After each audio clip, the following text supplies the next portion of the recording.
Me llamo Harold, tengo 78 años. Mi hijo no me ha llamado en meses y me quedé sentado en mi cocina tratando de recordar si había dicho algo mal. Creía que era un buen padre, pero no entendía la diferencia entre estar presente en una casa y estar presente en una vida. Crecí cuando los hombres no hablaban de sus sentimientos. Mi padre nunca me dijo que me quería, no porque no lo hiciera, sino porque nadie le enseñó cómo decirlo, y a mí tampoco me enseñaron. Llevé ese silencio a mi propio hogar como una herencia, pasándolo sin cuestionarme si realmente debía estar ahí. Cuando nació mi hijo Daniel, me prometí que lo haría mejor, y en las formas que entendía en ese momento, lo hice. Trabajé duro para que él tuviera lo que yo nunca tuve. Fui a sus partidos de béisbol. Pagué su educación universitaria, le ayudé a comprar su primer coche. Me decía a mí mismo que todo eso era amor, que el amor se demostraba con acciones y sacrificio, y que si seguía presente de esas maneras prácticas, él entendería lo que sentía sin que yo tuviera que decirlo en voz alta. Lo que no hice fue hacerle preguntas, no preguntas reales, no de esas que abren una puerta y esperan con paciencia lo que salga de ella. Cuando tenía 15 años y le iba mal en la escuela, le dije que se esforzara más. Cuando tenía 22 y perdió su primer trabajo, le dije que se levantara de nuevo. Cuando me llamó a los 34 para decirme que su matrimonio se estaba desmoronando, le dije que el matrimonio requiere esfuerzo, que nada que valga la pena es fácil. Le di respuestas cuando necesitaba a alguien que se sentara con él en sus dudas. Ahora lo entiendo completamente. Pero entonces no lo entendía. El silencio entre nosotros no ocurrió de repente. Eso es lo que pasa con la distancia entre las personas. Se construye lentamente, como el sedimento en el fondo de un río, capa tras capa, año tras año, hasta que un día miras hacia abajo y ya no puedes ver el fondo. No hubo una gran discusión ni una ruptura dramática.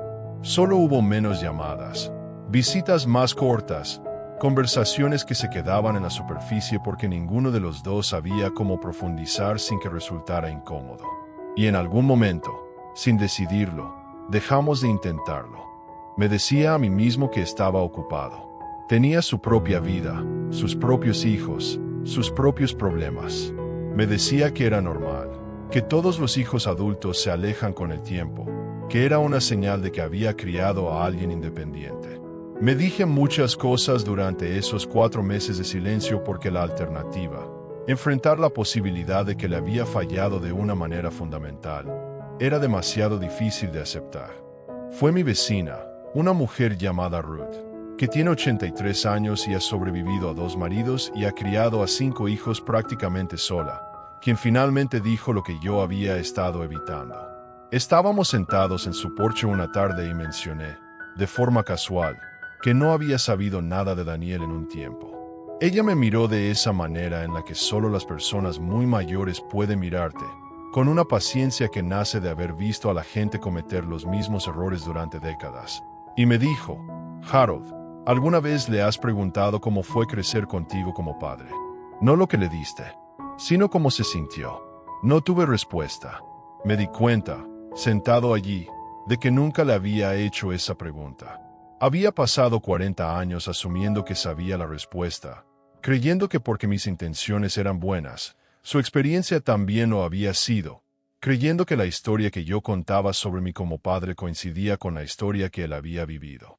No se me había ocurrido que podían ser completamente diferentes. Llamé a Daniel esa misma tarde. Me tomó 3 intentos antes de dejar que el teléfono sonara, porque colgaba antes de que conectara. Algo humillante de admitir a los 78 años, tener miedo de llamar a tu propio hijo. Cuando contestó, su voz tenía ese tono cuidadoso y neutral que la gente usa cuando no sabe qué tipo de conversación le espera. Le dije que había estado pensando. Le dije que lo extrañaba. Y luego le hice la pregunta que Ruth me había dado. Le pregunté cómo había sido crecer conmigo como su padre. No lo que le había dado, sino cómo se había sentido. Hubo un largo silencio al otro lado de la línea, lo suficientemente largo como para pensar que había cometido un error. Y entonces empezó a hablar, lentamente al principio, con cuidado, como probando si la puerta estaba realmente abierta. Yo me quedé en silencio. No me defendí. No expliqué mi intención. No le recordé los sacrificios que había hecho.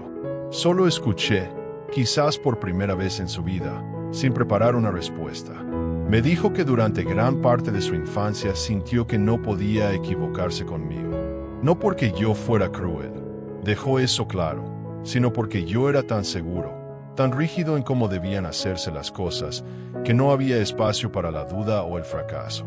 Me dijo que pedir ayuda siempre se sentía como decepcionarme, y por eso aprendió a no pedirla. Me dijo que lo que realmente quería, más que el coche, más que la universidad, más que cualquier cosa material, era que yo me sentara con él en la incertidumbre. Que dijera, yo tampoco lo sé. Que dijera, esto también es difícil para mí. Lloré durante esa llamada. No me avergüenza decirlo. Creo que tenía 40 años de conversación acumulada detrás de mis ojos. Él también lloró. Hablamos durante casi 2 horas, más que en los últimos 5 años juntos. Y al final sentí algo que no había sentido en mucho tiempo, que realmente conocía a mi hijo. Desde entonces hablamos todas las semanas. No siempre mucho, ni siempre de cosas importantes, pero hay algo diferente ahora. Hay una base, un inicio de confianza. Sé que una sola conversación no repara 40 años de distancia, pero fue un comienzo. Y a los 78 años, he aprendido a no despreciar los comienzos tardíos. Lo que quiero decirte es esto. No creo que la mayoría de los padres fallen por maldad. Creo que fallamos por no entender completamente lo que el amor requiere. Yo creía que proveer era suficiente, que estar presente en los eventos era suficiente. Pero el amor también está en escuchar sin corregir, en admitir que no tienes todas las respuestas, en hacer preguntas incómodas porque la relación importa más que tu orgullo. Si hay alguien en tu vida de quien te has alejado, no esperes tanto como yo. Porque cada año de silencio es un año perdido de lo que podría haber sido. Esa conversación con Daniel fue la más importante de mi vida. Llegó 40 años tarde, pero llegó. Y eso, he decidido, es suficiente para estar agradecido. Y si hay algo que he aprendido en todo este tiempo, es que el silencio también es una forma de distancia. Una distancia que no se ve, pero que se siente, y que, si no la enfrentamos, puede crecer hasta separarnos por completo de las personas que más amamos. Pasé muchos años creyendo que amar era suficiente, que trabajar duro, proveer, estar presente físicamente, era todo lo que un padre debía hacer. Pero ahora entiendo que el amor no solo se demuestra en lo que hacemos, sino en lo que escuchamos, en lo que preguntamos, en lo que estamos dispuestos a sentir junto al otro. A veces, no se trata de tener las respuestas correctas, sino de estar ahí, en silencio, acompañando las preguntas de alguien más. Si aún tienes a alguien en tu vida, alguien con quien has dejado de hablar, alguien con quien las cosas se quedaron a medias, no esperes. No esperes a que el tiempo haga su trabajo, porque el tiempo no siempre arregla las cosas, a veces solo las enfría.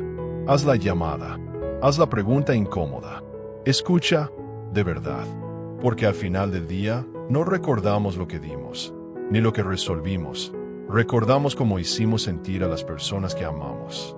Y créeme, nunca es demasiado tarde para empezar a escuchar.